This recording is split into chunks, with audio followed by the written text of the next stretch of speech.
जय श्री राम दोस्तों।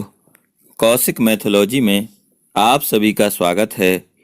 आज मैं आप लोगों को श्री रामायण की महिमा के बारे में बताने जा रहा हूँ। एक स्थान पर रामायण की कथा होती थी।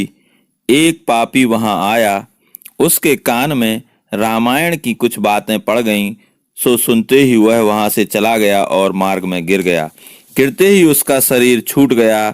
तब वहाँ एक अद्भुत अचरज हुआ। उसे लेने के निमित्त यमराज के दूत आए और अपने पासों से मजबूती से बांध लिया।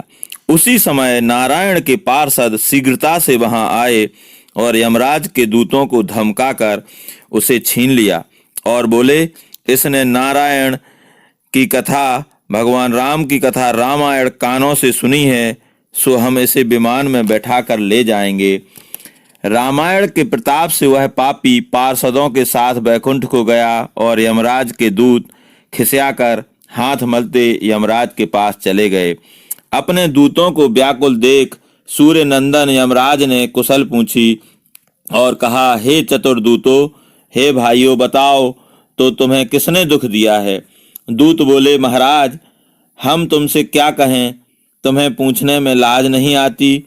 कोई एक मृत्युलोक में बड़भागी बैरागी तुलसीदास हुआ है, उसने राम कथा रामायण रची है, सो लोगों ने अपने घर घर रख रखी है। जो जो अनेक प्रकार के मांस खाने वाले, सुरा मद्य पीने वाले पापी हैं, वे सब मिलकर यदि रामायण सुनेंगे, कहेंगे, लिखेंगे, पढ़ेंगे और गुनेंगे, वे कोई भी तुम्हारे स्थान में नहीं आएंगे। राजन, हमारे यह वचन सत्य ही हैं। लो, यह पास लेकर अपने पास रखो। यह सुनकर यमराज उदास हुए। अपनी सब व्यथा वे कहने भी नहीं पाए थे कि तब तक वहां और दूत आए और रोकर यमराज से बोले, तुम्हारी नौकरी हमसे नहीं होती, संसार में कहीं तुम्हारा हुक्म नहीं रहा।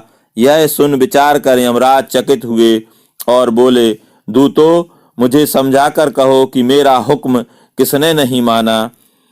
दूत बोले, क्या कहें, कुछ कहा नहीं जाता।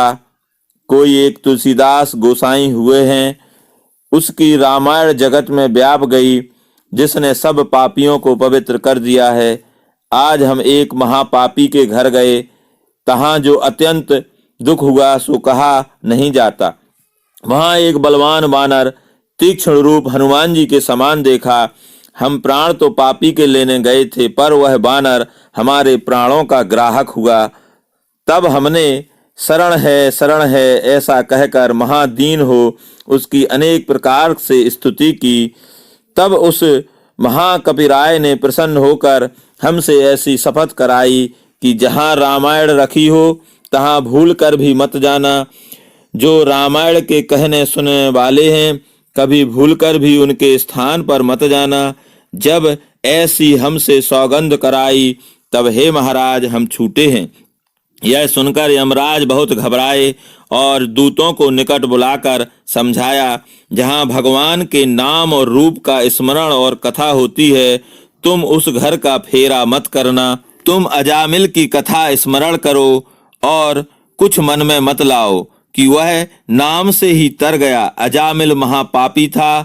मरते समय यमदूतों को देखकर अपने पुत्र नारायण नाम को पुकारा। उसी नाम से भगवान के पार्षद उसे बैकुंठ ले गए। दूत यह वाणी सुनकर थक रहे और बोले, श्री रामायण महारानी धन्य है। रामायण बड़ी तेजस्विनी और श्रेष्ठ भाषाओं की सिरमौर है, जिसका यमपुरी में शोर है। उसकी समता को कौन प्राप्त कर सकता है, चाहे कैसा ही पातक लगा हो। किंतु रामायण के सुनने से कोई भी पातक नहीं रहता। जो चारों फल पाने की इच्छा हो तो रामायण आराधना करना उचित है। रामायण के सुनने से पाप नष्ट हो जाते हैं, जैसे हिम ऋतु में मशक नष्ट हो जाते हैं। कलयुग में तरने का तीसरा उपाय नहीं है, एक राम का भजन और दूसरा रामायण ही है। जहाँ रामायण की कथा होती है, उसे कोई घर न जाने, वह घर तीर्थ के समान है। वहां गए सब पाप नष्ट हो जाते हैं। तभी तक देह में पाप वास करते हैं जब तक श्री रामायण ना सुनी हो। जब पूर्व पुण्य उदय होते हैं तब ही रामायण में मन लगता है। रामायण श्रवण करने से प्रेतत्व भी छूट जाता है। जिसके पढ़ने सुनने से परम तत्व अर्थात परमात्मा का ज्ञान होता है। रामायण का रस कौन जाने, यह तो संतों का सर्वस्व है। जैसे कमलों के स्नेही भौरे हैं, तैसे ही भक्तों को रामायण प्यारी है। भक्तजनों ने अनेक ग्रंथों को छोड़कर केवल रामायण को ही धारण किया है। भक्तों को यह भक्ति रूप और रसिक जनों को रस रूप है। ज्ञानियों को रामायण ज्ञान रूप और तुलसीदास जी को तारण तरण रूप है। सारा संसार काम क्रोध रूपी रोग के बस है, उसकी औषधि रामायण ही है।